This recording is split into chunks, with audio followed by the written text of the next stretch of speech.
I got so much motherfucking design on right now.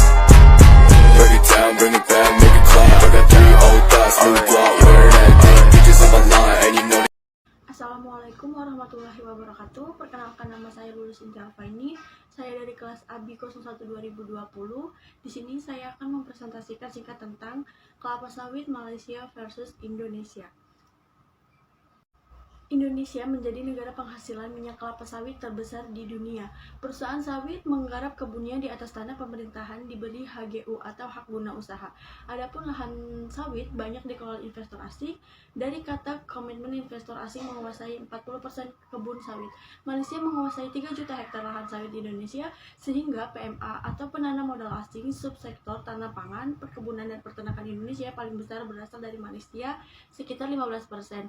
Hubungan dagang Indonesia Malaysia dengan Uni Eropa memanas. Malaysia mengancam Eropa akan menyetop ekspor minyak sawit. Ancaman ini dipicu kelahiran undang-undang baru yang disepakati parlemen dan negara di kawasan itu untuk melindungi hutan dengan membatasi penjualan minyak kelapa sawit.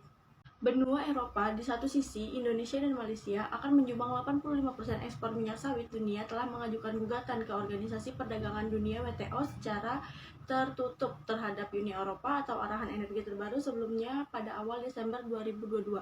Uni Eropa mengesahkan undang-undang yang berisi larangan impor produk turunan minyak sawit dan minyak kedelai yang terkait dengan minyak kelapa tersebut, minyak sawit. Patokan berjangka minyak sawit mentahan bursa belum bereaksi terhadap proposal Malaysia. Di sisi lain, beberapa industri kelapa sawit melihat larangan yang diusulkan sebagai reaksi spontan yang akan merugikan sektor tersebut. Selain itu, banyak pihak memuji Malaysia atas langkahnya tersebut. Malaysia mengatakan akan membahas dengan Indonesia kemungkinan larangan dan strategi lain untuk mengatasi langkah-langkah Uni Eropa karena keadaan sepakat meningkat kerjasama komoditas tersebut. Di Malaysia, industri kelapa sawit menyumbang sekitar 596 ekonomi negara dalam beberapa tahun terakhir. Eropa termasuk membuka pasar baru di negara-negara pengimpor dengan Timur Tengah, Afrika Utara. Namun beberapa perusahaan minyak sawit Malaysia yang terdaftar secara publik terlanjur mendirikan kilang di Eropa dan tentu larangan ekspor akan mengganggu operasinya. Malaysia mengancam akan menyetop ekspor minyak sawit ke Eropa. Ancaman itu dilayangkan sebagai tanggapan atas undang-undang terbaru dari Uni Eropa. Pada awal Desember tahun 2022, Uni Eropa mengesahkan undang-undang yang berisi larangan impor produk turunan minyak sawit dan minyak kedelai yang terkait dengan deforestasi pada aktivitas industri kelapa sawit, maraknya pembatasan hujan di kawasan Asia Tenggara. Di suatu sisi, Uni Eropa adalah importir minyak sawit dalam jumlah besar. Sontak undang-undang tersebut mendapat protes dari Malaysia serta Indonesia. Sebagai 2 produsen minyak sawit terbesar di dunia, Mitra Komoditas Malaysia akan bertindak membahas undang-undang tersebut. Malaysia mendesak anggota Dewan Negara Penghasilan Minyak Sawit untuk bekerjasama menentang undang-undang baru dari Uni Eropa tersebut dengan yang dibuat oleh Uni Eropa serta Amerika Serikat tentang keberlanjutan minyak sawit.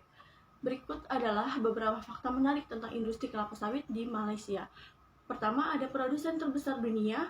Malaysia merupakan produsen kedua terbesar minyak kelapa sawit di dunia setelah Indonesia. Sektor kelapa sawit berperan penting dalam ekonomi Malaysia, menyumbang sekitar 4% dari total domestik bruto negara tersebut.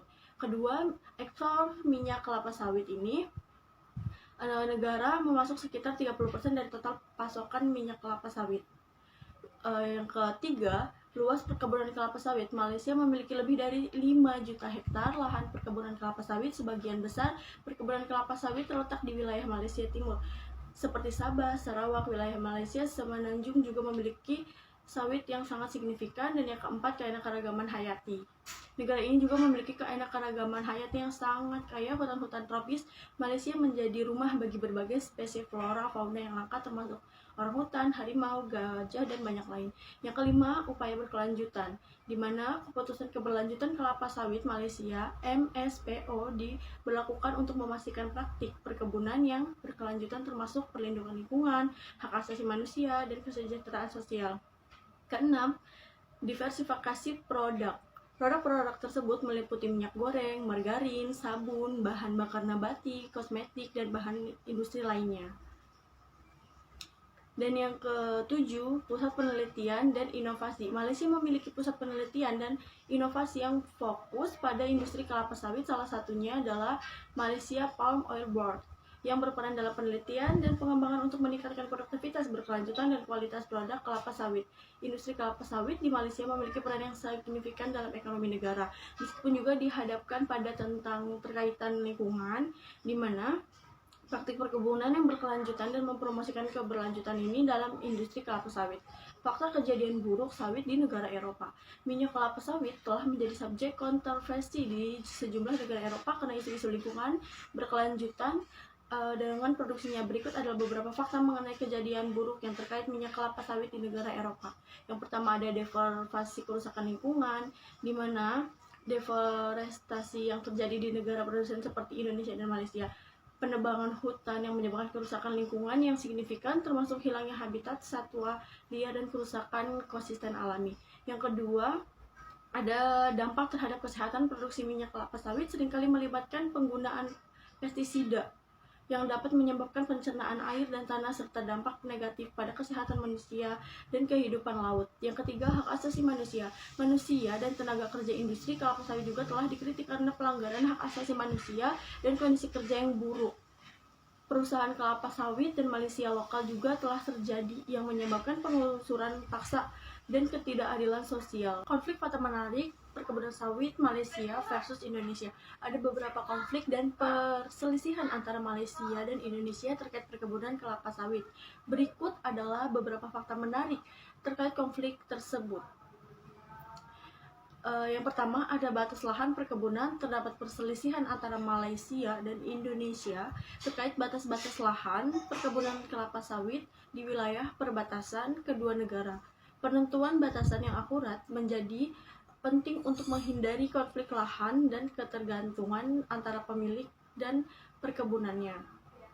Yang kedua, ada klaim kedaulatan laut, di mana Indonesia dan Malaysia juga memiliki perselisihan mengenai klaim kedaulatan laut di sekitar wilayah perkebunan kelapa sawit.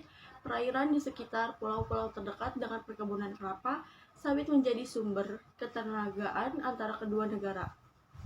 Ketiga, terdapat deforestasi dan lingkungan. Kedua negara telah menghadapi kritik internasional terkait deforestasi dan kerusakan lingkungan yang diakibatkan oleh perkebunan kelapa sawit. Indonesia dan Malaysia dituduh melibatkan penebangan hutan yang tidak berkelanjutan dan perusakan habitat alami untuk memberikan ruang bagi perkebunan kelapa sawit. Dan yang keempat, terdapat hak asasi manusia dan kondisi buruh. Konflik juga muncul terkait hak asasi manusia dan kondisi buruh di sektor perkebunan kelapa sawit. Pekerja di perkebunan kelapa sawit seringkali menghadapi kondisi kerja yang buruk, upah rendah, dan eksploitasinya. Konflik juga muncul terkait konflik lahan antara perusahaan sawit dan masyarakat lokal yang seringkali mengakibatkan penggusuran paksa dan ketidakadilan sosial. Yang kelima, persaingan dalam pasar global. Malaysia dan Indonesia bersaing dalam pasar global untuk ekspor minyak kelapa sawit. Persaingan ini melibatkan aspek harga, melibatkan lagi kualitas dan volume produksi. Kedua negara berusaha mempertahankan dan meningkatkan pangsa pasar mereka, yang kadang-kadang menciptakan ketegangan dan persaingan antara produsen kelapa sawit.